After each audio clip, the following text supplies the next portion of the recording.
On this episode of the Angle of Attack show, back in California, it's time to race across the finish line and get my commercial training done. But the common theme of my training experience is what can go wrong will go wrong. Come right along to see the setbacks and the eventual triumph in getting my commercial license. My home, Alaska, is also home to some of the last true aviators. My mission?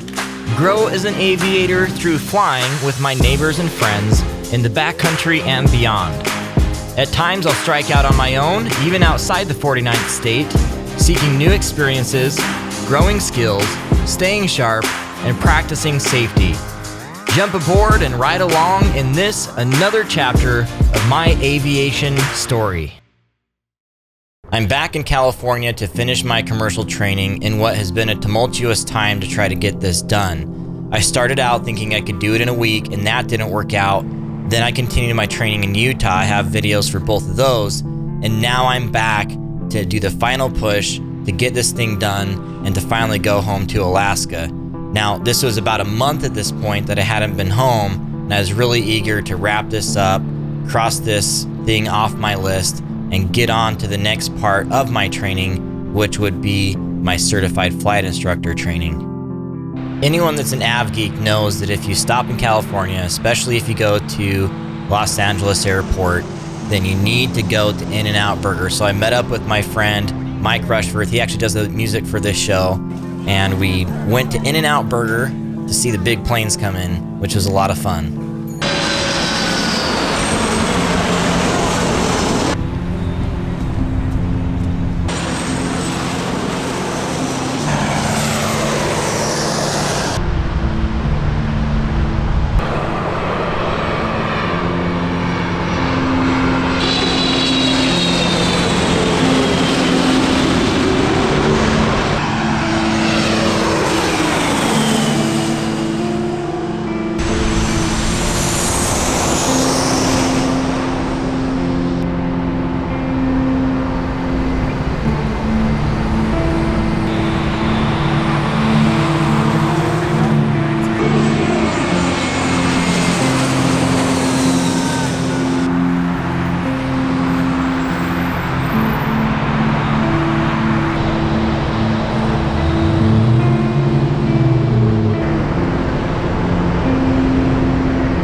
That guy's flying like as fast as he freaking can. Yeah, he's like throttle to the wall. He's like a bug on a windshield to these other airplanes. Oh yeah.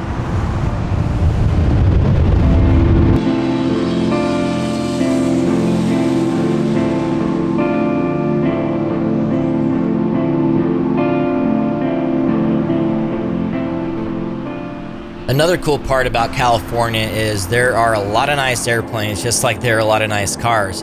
So I got to ride along with Mark, who you see here landing in Camarillo, while Michael was riding along as a safety pilot while Mark gains experience in his Epic LT. So that was another cool little experience.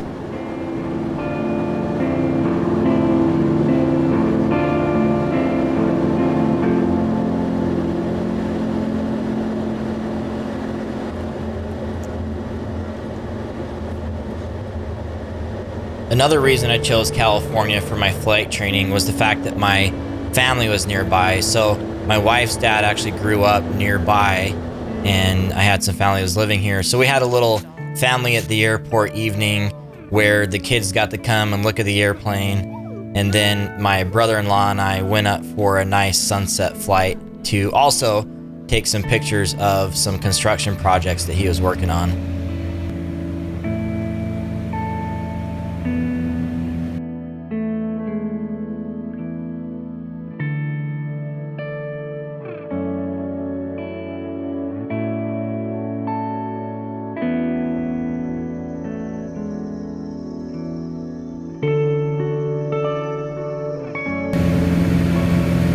part of the reason things were taking so much time to get my test done was my DPE was sick. So finally we were able to sit down at the FBO nearby, and we were able to do my commercial oral test, which is part of the check ride. But the weather was a problem, so we got the oral part out of the way. I passed that, but then we couldn't fly that day, so I was under another delay waiting for the weather to clear. And on top of that, Chelsea left California, so now I was left all on my own.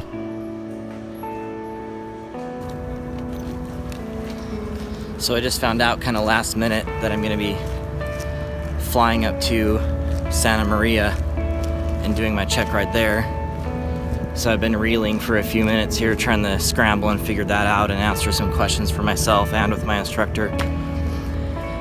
So that's what I'm going to do. I'm going to pop up there, and kind of unexpectedly I'll be tackling my check ride today. I'm not sure if I like or dislike the surprise, but I should be ready. And what a backdrop to be able to do it. So it's gonna be a great day. It's gonna happen. Here we go. So the DPE who had done the oral exam had an opportunity for me to be able to do the practical part in the afternoon after another check ride, but I'd have to fly up to where he was because he didn't have enough time to drive back. So I was apprehensive about this entire process because the winds were really howling up there, and I hadn't practiced in heavy winds in the Aero, but I went a little bit early and was able to practice in the pattern. Now, to make a long story short, he and I were taxied all the way out to the runway. I had done the pre-flight and everything, and we were about to take off, and I look right in front of me, and this thunderstorm had come out of nowhere, just kind of popped up out of nowhere, and I made the call to cancel the practical test and go back. So this is where decision-making for pilots comes into play, not only when you're on your own, but when you're in a test like a check ride. So, of course, I wanted to pass this. I put a lot of time, effort, and energy into getting here just on this one day, let alone what I had gone through before, eager to get home. But with that thunderstorm right in front of me, it wasn't a smart decision, first of all, and I would have failed my check ride anyway if I just took off straight into it. I waited out the weather a bit and then was able to find a gap to get out of Santa Maria and back down to Camarillo. And it was a nice close to an otherwise frustrating day where I had to fight weather and cancel the check ride and look forward to a different day of flying, a different opportunity to do the check ride. After all of this time and all of these setbacks, the many different things I went through, like the first week where I wasn't quite prepared, the mechanical failures, having to go and train in Utah even more, coming back, having my DPE that was sick, having other things that had gone wrong, especially the weather that was so difficult the entire time. I just found that at some point I realized that the biggest thing I had to learn, even more than learning to become a commercial pilot, was how much I was willing to do to make this happen, how far I was willing to go. So there came a point where I just said to myself, I'm not leaving until I get this done. And then it's kind of like the heavens opened up and suddenly it happened. The very next day, there were Santa Ana winds up to 50 knots that were forecast, but it didn't end up happening. So I went to Oxnard to take my check ride, and lo and behold, I passed. And here's Michael, Dennis, and I after I had passed, smiles all around. Now I'm so grateful to Michael as well for his mentorship and for him really pushing me to do this the right way. He really made me stretch and grow as a pilot, and that's exactly what I wanted and needed when I went to him for this training. Looking back on my commercial rating, I wouldn't change anything about the process. Yes, I was disappointed with the fact that it took much longer, took more money than I expected, but I wanted to do it right. Now, all of these challenges that I faced along the way are really interesting because I faced almost every kind of challenge one can face in flight training. So although I hadn't faced all of these challenges in the past, now I had overcome them and can empathize with future students about how to get through them and how to mentor them through that process, which is kind of coming full circle because Michael, I'm sure, in his past, had many challenges of his own that he had then passed on to me, that I would then pass on to my students. And that is the way aviation goes. It's passing down that knowledge, passing down that passion, just one pilot at a time. A heartfelt thanks to Michael Phillips for all of his mentorship. Also my good friend Mike Rushforth for the great music. Do you dream of being an aviator? Start your journey today at aviatortraining.com. Check us out on social media through Instagram, Facebook, and Twitter. Got an aviation video project in mind? To collaborate with or hire Angle of Attack, reach out and let's talk. Thanks for coming along on this adventure, and I hope you'll join us on the next journey. Until next time, throttle on.